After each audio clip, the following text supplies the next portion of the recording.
گاہے بگاہے قبرستان جایا کرو. حضور نبی کریم صلی اللہ تعالی علیہ وسلم نے فرمایا نا کہ کنت نہیتکم عن زیارت القبور فزوروها، میں نے تمہیں زیارت قبور سے پہلے منع فرمایا تھا لیکن اب جایا کرو. کیوں؟ کہ یہ آخرت کی یاد دلاتی ہے. آج ہم کتنے ہی دین سے دور کیوں نہ ہوں، لیکن کسی کا انتقال ہو جائے، کوئی کہے کہ آئے ذرا زیارت کر لیں اس کی، آپ اس مردے کو دیکھیں گے نا، یا اس کے کفن دفن کے مناظر کو دیکھیں گے تو آپ فوراً آخرت کی طرف چلے جائیں گے.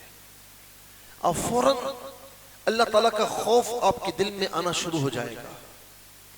آپ فوراً اللہ کی جانب آ جائیں گے. اور خاص طور پر جب قبرستان جاتے ہیں، مردوں کو دفن کیا جا رہا ہوتا ہے، تو کچھ لمحوں کے لیے ہم دنیا بھول جاتے ہیں، عیش و عشرت بھول جاتے ہیں، اور وہاں کھڑے کھڑے سوچتے ہیں کہ مولا اب میں نمازیں نہیں چھوڑوں گا، مولا اب میں تیری عبادات نہیں چھوڑوں گا، مولا کریم اب میں تیری نافرمانی کے قریب بھی نہیں جاؤں گا. بڑے وعدے کرتا ہے، لیکن پھر جب اپنے گھر واپس آتا ہے، کچھ دن گزرتے ہیں تو بھول جاتا ہے.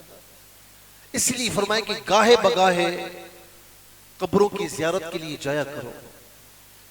اور پھر دوسری بات فرمائی کہ وَالْقَصْدِ إِلَى الصَّالِحِينَ، فرمایا کہ صالحین کی جانب آمد و رفت جاری رکھا کرو، یعنی نیک بندوں کی صحبت اختیار کیا کرو. ماحول کا بڑا اثر ہوتا ہے. کوئی شخص خدا نہ خواستہ کہیں سینما میں بیٹھا ہوا ہے، وہ کبھی اللہ کا ذکر نہیں کرے گا. اور کوئی عیش و عشرت کی کسی محفل میں خدا نہ خواستہ بیٹھا ہے، وہاں اسے کبھی اللہ یاد نہیں آئے گا. لیکن اس کے برعکس مسجد میں بیٹھ کر وہ اللہ کے سوا کوئی اور بات نہیں کرے گا، وہ دین کے سوا کوئی اور بات نہیں کرے گا، چاہے دنیا دار کیوں نہ ہو، لیکن مسجد میں آ کر وہ اللہ اللہ کرنے کی کوشش کرے گا. مسجد میں آ کر کوئی برائی کی طرف اپنا ہاتھ نہیں بڑھائے گا، اپنے اعضاء نہیں بڑھائے گا. مسجد میں آ کر اپنی آنکھوں کو گناہوں سے معمور نہیں کرے گا. تو ماحول کا بڑا اثر ہوتا ہے. تو فرمایا کہ صالحین کی طرف آمد و رفت جاری رکھو. اور یہ کیوں فرمایا؟ قبروں کی زیارت کرو، نیک بندوں کی یہاں آتے جاتے رہا کرو. کیوں؟ اس کی مثال یوں ہے کہ بیٹری چلتی ہے نا، بالآخر اس کا چارج ختم ہو جاتا ہے، پھر اسے ریچارج کیا جاتا ہے. چارجر لگاتے ہیں، پھر 1-2 گھنٹے کے بعد چارج ہو جاتی ہے.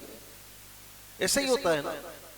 تو یوں سمجھ لیجئے، ہم کسی کو دفنانے کے لیے یا کسی کی قبر پر حاضری کے لیے ہم گئے، ہم نے حاضری دی، دل پسیجا، تھوڑی سی بیٹری چارج ہوئی، گھر واپس آئے.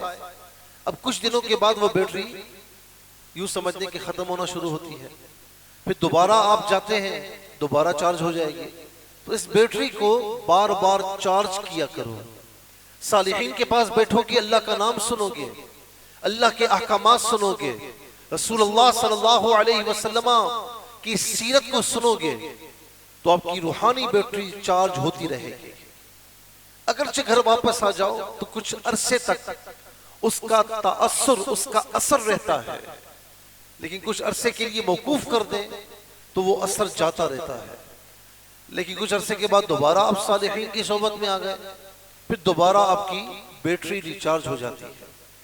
تو گویا کہ آتے جاتے رہنا یہ بڑا فائدہ مند ہے.